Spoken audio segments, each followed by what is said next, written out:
শেখ হাসিনা আসবে, বাংলাদেশ আসবে। আওয়ামী লীগ পুনরায় মাঠে সক্রিয় হতে শুরু করেছে। সম্প্রতি রাজধানী ঢাকা সহ দেশের বিভিন্ন এলাকায় ঝটিকা মিছিল করতে দেখা গেছে আওয়ামী লীগের নেতাকর্মীদের।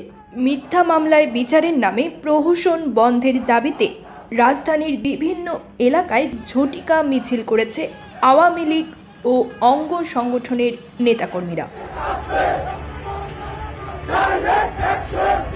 রোববার 20 এপ্রিল সকালে মিরপুর এলাকায় ঢাকা মহানগর উত্তর যুবলীগের সাংগঠনিক সম্পাদক তাইজুল ইসলাম চৌধুরী বাপ্পির নেতৃত্বে একটি মিছিল বের করা হয়। মিছিলে ঢাকা মহানগর উত্তর আওয়ামী লীগ ও যুবলীগের নেতারা অংশ নেন।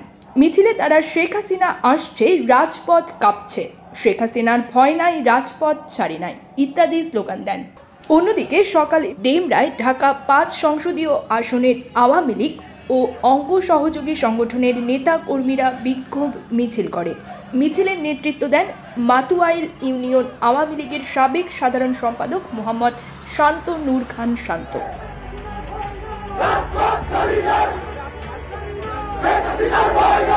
এর আগে গত শুক্রবার রাজধানীর উত্তরায় ঢাকা 18 সংসদীয় এলাকায় মিছিল করেন আওয়ামী লীগ ও অঙ্গ সংগঠনের নেতাকর্মীরা।